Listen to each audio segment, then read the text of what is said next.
آج کا دن ایک نیا عہد باندھنے کا دن ہے. آج کا دن ہمیں اپنی تاریخ سے آگاہ کرنے کا دن ہے. آج کا دن ہمیں اس دن کی یاد دلانے کا بھی دن ہے جب افراد جماعت پر ایک زلزلہ آیا تھا. آج سے 100 سال پہلے آج کے دن سے ایک دن پہلے ایک واقعہ ہوا جس نے جماعت کو ہلا کر رکھ دیا. 26 مئی 1908 کا دن جب خدا کا پیارا مسیح موعود اپنے مولا کے حضور حاضر ہو گیا.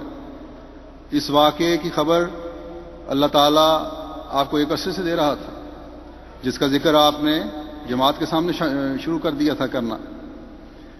اور رسالہ الوصیت میں بڑا کھل کر اس طرف جماعت کو توجہ دلاتے ہوئے آپ نے ایمان اور تقوی میں بڑھنے کی خاص طور پر تلقین فرمائی اور جماعت کو تسلی دی کہ یہ نہ سمجھنا کہ میرے جانے سے خدا کا تائیدی ہاتھ تم سے اٹھ جائے گا، بلکہ اللہ تعالیٰ کے وعدے میرے بعد ہی پورے ہوتے رہیں گے. بہرحال اللہ تعالیٰ کا قانون ہے، ہر ایک انسان جو اس دنیا میں آیا اس نے جانا ہے. تمام انبیاء بھی اسی قانون کے تحت رخصت ہوئے اور اپنے مولا کی ابدی جنتوں کے وارث ہوئے جس کے لیے وہ بے چین رہتے تھے. حضرت مسیح موعود علیہ الصلوۃ والسلام کی زندگی کا ہر لمحہ بھی ہمیں اس زندگی کی آرزو کرتا ہوا نظر آتا ہے جو ابدی زندگی ہے.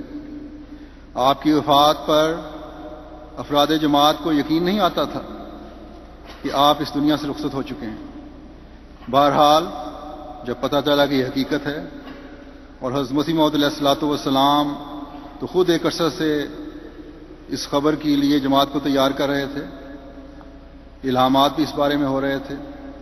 20 مئی 1908 کو آپ کو الہام ہوا تھا کہ الرحیل ثم الرحیل والموت قریب، یعنی کوچ کا وقت آ گیا ہے.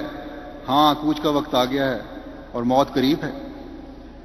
اس بات پر جب احباب جماعت کو یقین ہو گیا کہ یہ بات سچ ہے، بیان کرنے والے بیان کرتے ہیں کہ مغرب کی نماز میں مسجد مبارک قادیان کی چھت پر آہو بکا اور گریہ وزاری سے ایک محشر برپا تھا، لیکن دوسرے طرف مخالفین کی شرمناک حرکات بھی اپنے عروج پر تھی. احمدیہ بلڈنگز کے نزدیک لاہور میں جہاں آپ کا جسد مبارک رکھا ہوا تھا، شہر کے آوارہ مزاج لوگوں کو مخالفین نے جمع کر کے خوشی کے نعرے لگائے اور گیت گائے. بےہودگی اور بے حیائی کی انتہا تھی جو اس وقت ان لوگوں نے کی.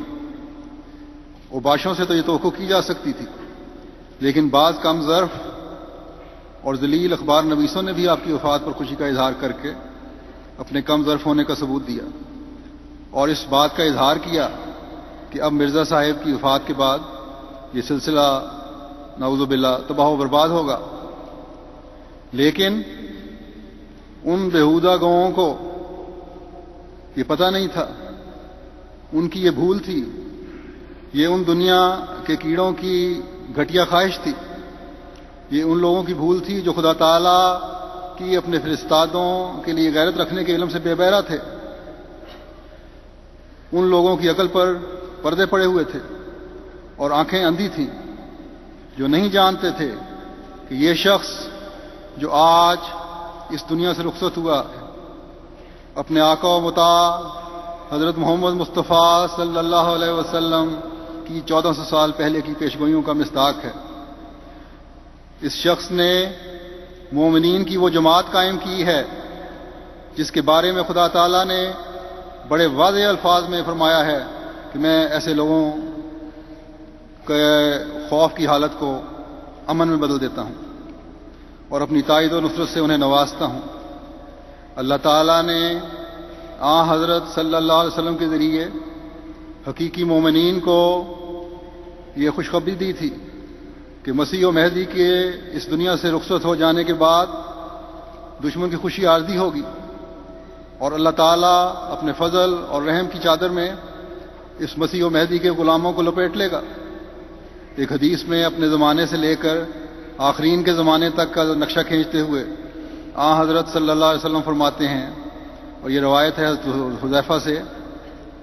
اب بیان کرتے ہیں کہ حضرت صلی اللہ علیہ وسلم نے فرمایا تم میں نبوت قائم رہے گی جب تک اللہ چاہے گا، پھر وہ اس کو اٹھا لے گا اور خلافت علی منہاج نبوت قائم ہوگی. پھر اللہ تعالیٰ جب چاہے گا اس نعمت کو بھی اٹھا لے گا، پھر اس کی تقدیر کے مطابق ایزار سام بادشاہت قائم ہوگی جس سے لوگ دل گرفتہ ہوں گے اور تنگی محسوس کریں گے. جب یہ دور ختم ہوگا تو اس کی دوسری تقدیر کے مطابق اس سے بھی بڑھ کر جابر بادشاہت قائم ہوگی، یہاں تک کہ اللہ تعالیٰ کا رحم جوش میں آئے گا اور اس ظلم و ستم کے دور کو ختم کر دے گا. اس کے بعد پھر خلافت علی منہاج نبوت قائم ہوگی. یہ فرما کر آپ خاموش ہو گئے. بس یہ تسلی کے الفاظ تھے جو آپ نے مومنین کو دیے، ان مومنین کو جنہوں نے حضرت صلی اللہ علیہ وسلم کے عاشق صادق کی جماعت میں شامل ہونا تھا، کہ اللہ تعالیٰ کا رحم مسیح و مہدی کے ماننے والوں کے لیے جوش میں آئے گا، اور دشمن چاہے جتنی بھی تعلیاں کرتا رہے، جتنے چاہے خوشی کے باجے بجاتا رہے، ڈھول پیٹتا رہے، یہ دائمی خلافت علی منہاج نبوت اس مسیح کے ماننے والوں کے ساتھ وابستہ ہو چکی ہے، جو ہر خوف میں انہیں امن کی نوید دیتی چلی جائے گی. اور یہ اللہ تعالیٰ کی تقدیر ہے، ایسی تقدیر ہے جو اٹل ہے، جو حقیقی مومنوں کا مقدر ہے. یہ چیز اوباش یا چند کم ظرف اپنے ذوم میں بڑا علم رکھنے والے لوگوں جو ہیں وہ اس تقدیر کو نہیں بدل سکتے. یہ ایسی تقدیر ہے.